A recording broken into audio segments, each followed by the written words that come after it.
ओम शांति। 19 नवंबर 2023 के बाप दादा के अव्यक्त मधुर महावाक्यों में बाबा कहते हैं, सेवाओं के साथ साथ बेहद की वैराग्य वृत्ति द्वारा पुराने व व्यर्थ संस्कारों से मुक्त बनो। आज बेहद का बाप अपने बेहद के सदा सहयोगी साथियों को देख रहे हैं। चारों ओर के सदा सहयोगी बच्चे सदा बाप के दिल तख्त नसीन निराकार बाप को अपना अकाल तख्त भी नहीं है। लेकिन तुम बच्चों को कितने तख्त हैं। तो बाप दादा तख्त नसीन बच्चों को देख सदा हर्षित रहते हैं। वाह मेरे तख्त नसीन बच्चे। बच्चे बाप को देखकर खुश होते हैं। आप सभी बाप दादा को देखकर खुश होते हैं। लेकिन बाप दादा कितने बच्चों को देखकर खुश होते हैं, क्योंकि हर एक बच्चा विशेष आत्मा है। चाहे लास्ट नंबर में भी है, लेकिन फिर भी लास्ट होते भी विशेष, कोटों में कोई में भी कोई की लिस्ट में है। इसीलिए एक एक बच्चे को देख बाप को ज़्यादा खुशी है, वह आपको कुछ ज़्यादा खुशी है। बाप को कितने बच्चे हैं, जितने बच्चे उतनी खुशी। आपको सिर्फ डबल खुशी है। बस आपको परिवार की भी खुशी है, लेकिन बाप की खुशी सदा काल की है। और आपकी खुशी सदा काल है या कभी ऊपर कभी नीचे होती है। बाप दादा समझते हैं कि ब्राह्मण जीवन की श्वास है खुशी। खुशी नहीं तो ब्राह्मण जीवन नहीं।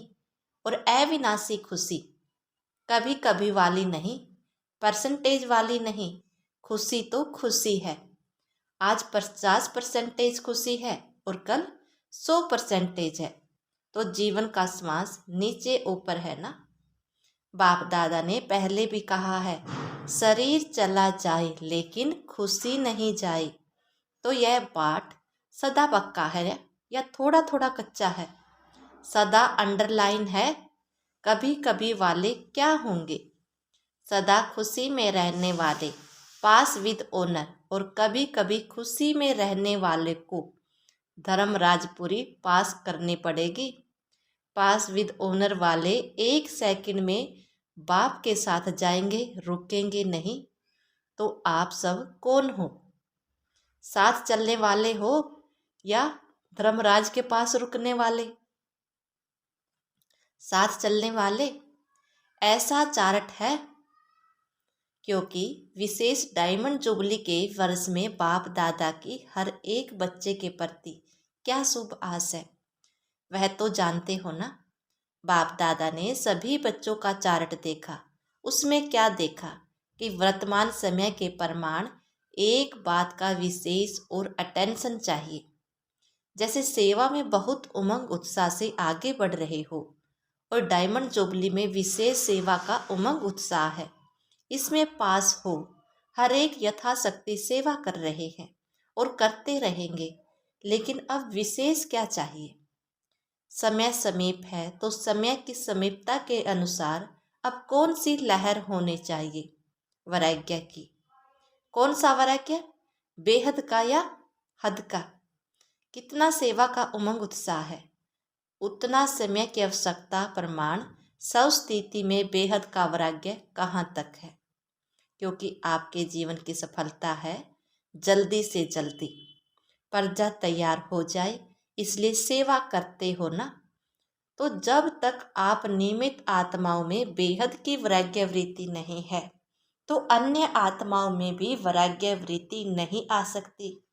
जब तक वैराग्य वृत्ति नहीं होगी, तो जो चाहते हो कि बाप का परिचय सबको मिले, वह नहीं मिल सकता है। बेहद का वैराग्य सदा काल का वैराग्य है। अगर समय प्रमाण व सकंपटांस प्रमाण वैराग्य आता है, तो समय नंबर 1 हो जाएगा और आप नंबर 2 में आ जाएंगे। परिस्थितियाँ या समय ने वैराग्य दिलाया, परिस्थितियाँ खत्म, समय पास हो गया, तो वैराग्य पास हो गया। तो उनको क्या कहेंगे? बेहद का वैराग्य या हद का? तो अभी बेहद का वैराग्य चाहिए। अगर वैराग्य खंडित हो जाता है तो उसका मुख्य कारण क्या है? देह भान। जब तक देह भान का वैराग्य नहीं है तब तक कोई भी बात का वैराग्य सदा काल नहीं होता है, आधा कल्प का होता है।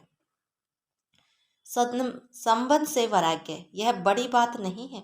वह तो दुनिया में भी कईयों का दिल से वैराग्य आ जाता है, लेकिन यहाँ देह भान के जो भिन्न भिन्न रूप है, उन भिन्न भिन्न रूपों को तो जानते हो ना। कितने देह भान के रूप है उसका विस्तार तो जानते हो, लेकिन इस अनेक देह भान के रूप को जानकर बेहद के वैराग्य में रहना, देह भान देही अभिमान में बदल जाए। जैसे देह भान एक नेचुरल हो गया है, ऐसे देही अभिमान नेचुरल हो जाए, क्योंकि हर बात में पहला शब्द देह ही आता है। चाहे संबंध है तो देह का ही संबंध है, पदार्थ है तो देह के पदार्थ, तो मूल आधार देह भान। जब तक किसी भी रूप में देह भान है तो वैराग्य वृत्ति नहीं हो सकती। और बाप दादा ने देखा कि वर्तमान समय जो देह भान का विघन है उसका कारण है कि देह के जो पुराने संस्कार है उससे वैराग्य नहीं। पहले देह के पुराने संस्कारों से वैराग्य चाहिए। संस्कार स्थिति से नीचे ले आती हैं। संस्कार के कारण सेवा व संबंध संपर्क में विघन पड़ते हैं। तो रिजल्ट में देखा कि देह के पुराने संस्कार से जब तक वैराग्य नहीं आया तब तक बेहद का वैराग्य सदा नहीं रहता। संस्कार भिन्न भिन्न रूप से अपनी तरफ आकर्षित कर लेते हैं, तो जहाँ किसी भी तरफ आकर्षण है वहाँ वैराग्य नहीं हो सकता। तो चेक करो कि मैं अपने पुराने व व्यर्थ संस्कार से मुक्त हूँ। कितनी भी कोशिश करेंगे, करते भी हैं कि वैराग्य वृत्ति में रहें, लेकिन संस्कार कोई कोई के पास या मेजॉरिटी के पास किसी न किसी रूप में ऐसे प्रबल है जो अपनी तरफ खींचते हैं। तो पहले पुराने संस्कारों से वैराग्य। संस्कार न चाहते भी इमर्ज हो जाते हैं। क्यों? चाहते नहीं हो, लेकिन सूक्ष्म में संस्कारों को भस्म नहीं किया है। कहाँ न कहाँ अंश मात्र रहे हुए हैं, छिपे हुए हैं। वह समय पर न चाहते हुए भी इमर्ज हो जाते हैं। फिर कहते हैं चाहते तो नहीं थे, लेकिन क्या करे, हो गया, हो जाता है। यह कौन बोलता है? देह भान या देही अभिमान। तो बाप दादा ने देखा कि संस्कारों से वैराग्य वृत्ति में कमजोरी है, खत्म किया है, लेकिन अंश भी नहीं हो ऐसा खत्म नहीं किया है। और जहाँ अंश है तो वंश तो होगा ही। आज अंश है, समय प्रमाण वंश का रूप ले लेता है, परवश कर देता है। कहने में तो सभी क्या कहते हैं कि जैसे बाप नॉलेजफुल है वैसे हम भी नॉलेजफुल हैं, लेकिन जब संस्कार का वार होता है तो नॉलेजफुल है या नॉलेजफुल है, क्या है? नॉलेजफुल के बजाय नॉलेजफुल बन जाते हो। उस समय किसी से पूछो तो कहेंगे हाँ समझती तो हूँ, मैं भी हूँ, समझता तो मैं भी हूँ। होना नहीं चाहिए था, करना नहीं चाहिए था, लेकिन हो जाता है। तो नॉलेजफुल हो या नॉलेजफुल हो। नॉलेजफुल अर्थात नॉलेज को खींचने वाले। जो नॉलेजफुल हैं उसे कोई भी संस्कार संबंध पदार्थ वार नहीं कर सकता। तो डायमंड जुबली मना रहे हो। डायमंड जुबली का अर्थ है डायमंड बनना, अर्थात बेहद के वैरागी बनना। जितना सेवा का उमंग है उतना वैराग्य वृत्ति का टेंशन नहीं है। इसमें अलबेलापन है, चलता है, होता है, हो जाएगा, समय आएगा तो ठीक हो जाएगा। तो समय आपका शिक्षक है या बाबा शिक्षक है? कौन है? अगर समय पर परिवर्तन करेंगे तो आपका शिक्षक तो समय हो गया, आपकी रचना आपका शिक्षक हो, ये ठीक है? जब ऐसी परिस्थिति आती है तो क्या कहते हो? समय पर ठीक कर लूँगी, हो जाएगा। बाप को जो भी दिलासा देते हैं, फिक्र नहीं करो, हो जाएगा, समय पर बिल्कुल आगे बढ़ जाएंगे। तो समय को शिक्षक बनाना यह आप मास्टर रचिता के लिए शोभता नहीं है? अच्छा लगता है? नहीं, समय रचना है। आप मास्टर रचिता हो तो रचना मास्टर रचिता का शिक्षक बने, यह मास्टर रचिता की शोभा नहीं है। तो अभी जो बाप दादा ने समय दिया है उसमें वैराग्य वृत्ति को इमर्ज करो, क्योंकि सेवा की खींचातान में वैराग्य वृत्ति खत्म हो जाती है। वैसे सेवा में खुशी भी मिलती है, शक्ति भी मिलती है और प्रत्यक्ष फल भी मिलता है, लेकिन बेहद का वैराग्य खत्म भी सेवा में ही होता है। इसीलिए अब अपने अंदर इस वैराग्य वृत्ति को जगाओ। कल पहले भी बने तो आप ही थे, और आप और थे, आप ही थे ना, सिर्फ मर्ज है, उसको इमर्ज करो। जैसे सेवा के प्लान को प्रैक्टिकल में इमर्ज करते हो तब सफलता मिलती है ना, ऐसे अभी बेहद के वैराग्य वृत्ति को इमर्ज करो। चाहे कितने भी साधन प्राप्त हैं, और साधन तो आपको दिन प्रतिदिन ज़्यादा ही मिलने हैं, लेकिन बेहद के वैराग्य वृत्ति की साधना मर्ज नहीं हो, इमर्ज हो। साधन और साधना का बैलेंस, क्योंकि आगे चल करके प्रकृति आपकी दासी होगी, सत्कार मिलेगा, सम्मान मिलेगा, लेकिन सब कुछ होते वैराग्य वृत्ति कम नहीं हो तो बेहद के वैराग्य वृत्ति का वायुमंडल स्वयं में अनुभव करते हो कि सेवा में बिजी हो गई हो। जैसे दुनिया वालों का सेवा का प्रभाव दिखाई देता है ना, ऐसे बेहद के वैराग्य वृत्ति का प्रभाव दिखाई दे। आदि में आप सभी की स्थिति क्या थी? कराची में जब थे, बाबा की कोई सेवा नहीं थी, साधन थे, लेकिन बेहद की वैराग्य वृत्ति के वायुमंडल ने सेवा को बढ़ाया। तो जो भी डायमंड जुबली वाले हैं उनमें आदि संस्कार हैं, अब मर्ज हो गए हैं। अब फिर से इस वृत्ति को इमर्ज करो। आधे रत्नों के बेहद के वैराग्य वृत्ति ने स्थापन की है, अभी नहीं। अभी नई दुनिया की स्थापना के लिए फिर से वही वृत्ति वायुमंडल इमर्ज करो। तो सुना, क्या जरूरत है? साधन ही नहीं और कहो हमको तो वैराग्य है, तो कौन मानेगा? साधन हो और वैराग्य हो, पहले के साधन और अभी के साधनों में कितना अंतर है। साधना छिप गई है और साधन प्रत्यक्ष हो गई है। अच्छा है, साधन बड़े दिल से यूज करो, क्योंकि साधन आपके लिए ही है, लेकिन साधना को मर्ज नहीं करो।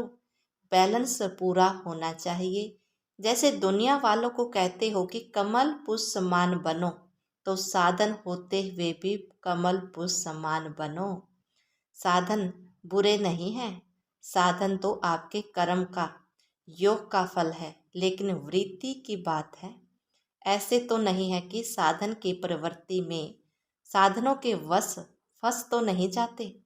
कमल पुष्प समान न्यारे और बाप के प्यारे, यूज करते हुए उन्हों के प्रभाव में नहीं आए न्यारे। साधन बेहद की वैराग्य वृत्ति को मर्ज नहीं करे। अभी विषव अति में जा रही है, तो अभी आवश्यकता है सच्चे वैराग्य वृत्ति की। ये वायुमंडल बनाने वाले आप हो, पहले स्वयं में फिर विषव में। तो डायमंड जुबली वाले क्या करेंगे? लहर फैलाएंगे ना। आप लोग तो अनुभवी हैं, शुरू का अनुभव है ना। सब कुछ था, देसी घी खाओ जितना खा सकते, फिर भी बेहद की वैराग्य वृत्ति। दुनिया वाले तो देसी घी खाते हैं, लेकिन आप तो पीते थे। घी की नदियाँ देखी। तो डायमंड जुबली वालों को विशेष काम करना है, आपस में इकट्ठे हुए तो रूह रिहान करना। जैसे सेवा की मीटिंग करते हो वैसे इसकी मीटिंग करो। जो बाप दादा कहती हैं, चाहते हैं सेकंड में अशरीरी हो जाए, उसका फाउंडेशन यह बेहद की वैराग्य वृत्ति है। नहीं तो कितनी भी कोशिश करेंगे लेकिन सेकंड में नहीं हो सकेंगे। युद्ध में नहीं चले जाएंगे। और जहाँ वैराग्य है तो ये वैराग्य है योग धरनी, उसमें जो भी डाले उसका फल फौरन निकलता। तो क्या करना है, सभी को फील हो कि बस हमको भी अभी वैराग्य वृत्ति में जाना है। अच्छा, समझा क्या करना है? सहज है या मुश्किल है? थोड़ा थोड़ा आकर्षण तो होगा या नहीं? साधन अपनी तरफ नहीं खींचेंगे? अभी अभ्यास चाहिए। जब चाहे, जहाँ चाहे, जैसा चाहिए वहाँ स्थिति को सेकंड में सेट कर सके। सेवा में आना है तो सेवा में आई, सेवा से न्यारा हो जाना है तो न्यारा हो जाए। ऐसे नहीं सेवा हमको खींचे, सेवा के बिना रह नहीं सके। जब चाहे जैसा चाहे विल पावर चाहिए। विल पावर है स्टॉप तो स्टॉप हो जाए, ऐसे नहीं लगाओ स्टॉप हुआ और हो जाए question mark. Full stop, stop भी नहीं फुल स्टॉप। जो चाहे वह प्रैक्टिकल में कर सके। चाहते हैं लेकिन होना मुश्किल है, तो इसको क्या कहेंगे? विल पावर की पावर है। संकल्प किया व्यर्थ समाप्त तो सेकंड में समाप्त हो जाए। बाप दादा ने सुनाया ना कि कई बच्चे कहते हैं हम योग में बैठते हैं लेकिन योग की बजाय युद्ध में होते हैं। योगी नहीं होते, योद्धा होते हैं। और युद्ध करने के अगर संस्कार बहुत काल रहे तो क्या बनेंगे? सूर्यवंशी या चंद्रवंशी? सोचा और हुआ। सोचना और होना सेकंड का काम है। इसको कहते हैं विल पावर। विल पावर है कि प्लेन बहुत अच्छे बनाते लेकिन प्लान हो बनते हैं। 10 और प्रैक्टिकल में होते हैं, 5 ऐसे तो नहीं होते। सोचते बहुत अच्छा है, यह करेंगे, यह होगा, लेकिन प्रैक्टिकल में अंतर पड़ जाता है। तो अभी ऐसी विल पावर हो, संकल्प किया और कर्म में प्रैक्टिकल में हुआ पड़ा है, ऐसा अनुभव हो। नहीं तो देखा जाता है अमृत वेले जब बाप से रूह रिहान करते, बहुत अच्छी अच्छी बातें बोलते, यह करेंगे, और जब रात होती तो क्या रिजल्ट होती? बाप को खुशी बहुत कर बाप को खुश बहुत करते हैं, बातें इतनी मीठी मीठी करते हैं, इतनी अच्छी अच्छी करते हैं, बाप भी खुश हो जाते हैं। वाह मेरे बच्चे, कहते हैं बाबा बस आपने जो कहा ना होना ही है, हुआ पड़ा है। बहुत अच्छी अच्छी बातें करते हैं। कई तो बाप को इतना दिलासा दिलाते हैं कि बाबा हम नहीं होंगे तो कौन होगा? बाबा कलप कलप हम ही तो थे। खुश हो जाते हैं। हॉल में पीछे बैठने वाले अच्छी तरह से सुन रहे हो ना? आगे वालों से पहले पीछे वाले करेंगे। बैठे पीछे हो लेकिन सबसे समीप दिल पर हो। क्यों? दूसरे को चांस देना यह सेवा की है ना? तो सेवाधारी सदा बाप के दिल पर हैं। कभी भी ऐसा नहीं सोचना कि हम भी अगर दादी होते ना तो जरा सा, लेकिन सामने तो क्या दिल पर हो। दिल भी साधारण दिल नहीं, तख्त है। तो दिल तख्त नशीन है ना? कहाँ भी बैठे हो, चाहे इस कोने में बैठे हो, चाहे नीचे बैठे हो, चाहे कैबिन में बैठे हो, लेकिन बाप के दिल पे। अच्छा, चारों ओर के दिल तख्त नसीन श्रेष्ठ भाग्यवान आत्माएं, सदा बेहद के वैराग्य वृत्ति से वायुमंडल बनाने वाली विशेष आत्माएं, सदा अपने विशेष श्रेष्ठ विशेषताओं को कार्य में लगाने वाली विशेष आत्माएं, सदा एक बाप के साथ और समीप श्रीमत के हाथ का अनुभव करने वाली विशेष आत्माओं को बाप दादा का याद प्यार और नमस्ते। आज का प्यारे बाबा का वरदान है, एक वर्ता के राज को जान, वरदाता को राजी करने वाले सर्व सिद्धि स्वरूप है। वरदाता बाप के पास अखुट वरदान है, जो जितना लेना चाहे खुला भंडार है। ऐसे खुले भंडार से कई बच्चे संपन्न बनते हैं और कई यथाशक्ति संपन्न बनते हैं। सबसे ज़्यादा झोली भरकर देने में भोलानाथ वरदाता रूप ही है। सिर्फ उसको राजी करने की विधि को जान लो तो सर्व सिद्धियां प्राप्त हो जाएंगी। वरदाता को एक शब्द सबसे प्रिय लगता है, एक वर्ता। संकल्प सौपन में भी दूजा वर्ता न हो, वृत्ति में रहे मेरा तो एक दूसरा न कोई।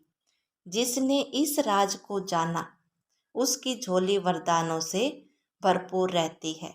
स्लोगन दिया बाबा ने, मनसा और वाचा दोनों सेवाएं साथ साथ करो तो डबल फल प्राप्त होता रहेगा। ओम शांति।